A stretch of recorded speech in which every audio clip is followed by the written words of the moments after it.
Well, obviously, COVID is still with us, and COVID is going to be with us for the next several years. You know, the pandemic on a global basis is still just getting going. So the idea that because we've been through the first peak in the UK, it's all over and we can just go back to business as usual is nonsense.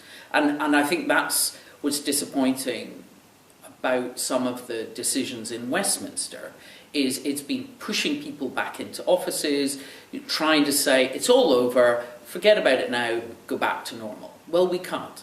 We actually have to learn to live with it. And a vaccine, I mean, vaccines normally take 4 or 5 years to produce. And I think it is critical that no shortcuts are taken. I'm chair of the all-party group on vaccines at Westminster. And, you know, the good that vaccines have done in the world is incredible. But we do have a degree of scepticism. We have obviously out-and-out anti-vaccine campaigners. And if you allow any feeling that shortcuts are being taken and safety steps are being missed out, then not only would you have people not taking this vaccine, but you would actually undermine vaccines in general. And actually the deaths and disablement from things like polio coming back up, blindness or encephalitis from measles, death of children by measles, would be enormous. It would be enormous.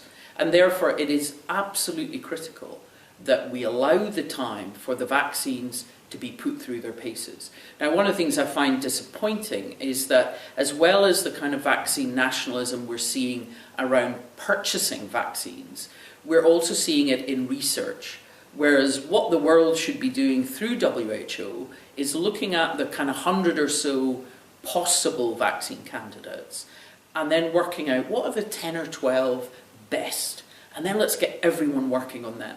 Because the person who actually has the very best vaccine candidate could be from some tiny university laboratory in the middle of Africa without the wherewithal to actually develop it up. So, you know, we really do need a multilateral approach to this. And unfortunately, we still don't have that.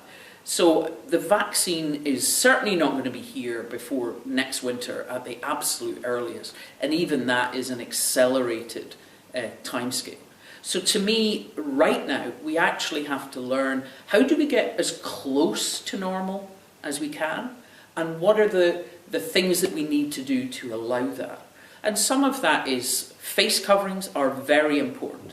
You know, yes, the research wasn't there at the beginning of this, but a lot of research has been done that's shown they actually protect the wearer as well as everyone else, but they particularly protect everyone else from the wearer. So they reduce the droplet spread of COVID, keeping apart, keeping our hands clean, ventilation, you know, perspex screening. We need to look at all of these things. If that allows us to get back into pubs, get back into restaurants, get back into venues, because they're the most difficult situations to be in. But the idea that people are rejecting some of these simple measures, and therefore we're seeing cases going up, we have people who are not following the rules. We obviously had the hospitality outbreak in Aberdeen, it's more house party driven in Glasgow. We really need people to realise we have to make little changes to allow us to get big gains.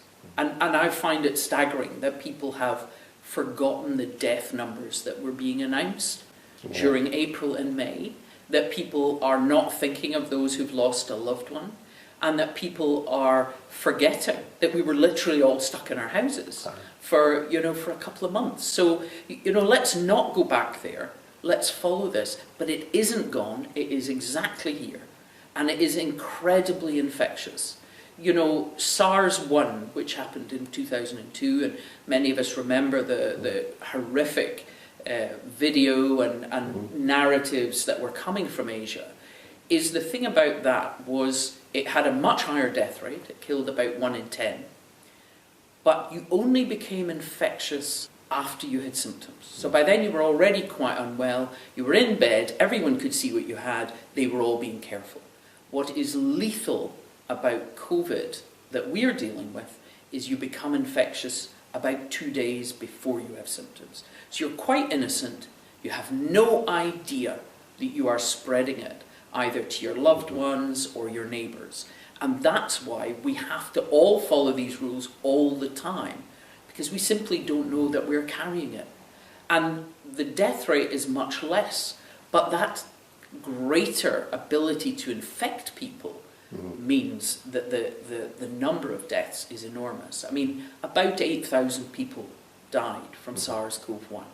On a worldwide basis, we are not far from 1 million at the moment. So the whole scale of this is something that thankfully we haven't met in our lifetimes. So we have to accept it needs to be an extraordinary response. And we need to accept that. You can't just go, it's over, and now we go back to normal. But equally, we have learnt to do things differently. There's been lots of things that people were maybe talking about for years and didn't get around to.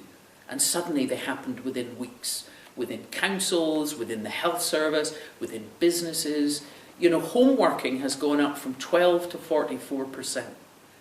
It is commuter travel that is the biggest generator of CO2. So we actually have a chance to increase productivity, as has been found, decrease sickness absence, as has been found, decrease our pollution, and decrease our contribution to climate change. And while the UK government are going, no, get back into your offices so you buy a sandwich for lunch, actual businesses are going, we're going to change the way we work. So there's all sorts of potential for good that comes out of this. But if we don't want to end up back in our houses, we have to follow the rules. And the problem is we're going to be facing now the economic fallout of COVID, particularly as the Chancellor takes away the job retention scheme, the furlough. We are now going to be facing not just Brexit at the end of this year, but a huge number of redundancies.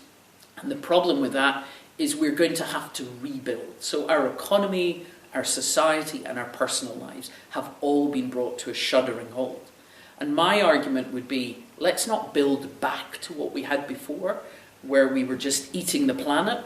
Let's actually build forwards. Let's look at how we can live more sustainably, how we can decrease the inequalities in our society. So it's like when you bring anything to a stop, and therefore you're off your hamster wheel. You have the chance to think about, what is it we want to build back? It's not going to return for nothing. It will need huge investment and effort. So let's choose what it is we want to go forward to, and look at kind of moving forward to an economy and a society that can live with the planet, where we can live with each other, where we can sustain ourselves. Because that's the opportunity that we have at the moment. And that requires huge imagination, huge willingness and energy. And it will require the funding to do it. And that's why I utterly believe there's no possibility of Scotland getting this as part of the UK. They want to go back to business as usual. The elite have made money out of the COVID pandemic. They will make money out of the hard Brexit that's coming at the end of the year.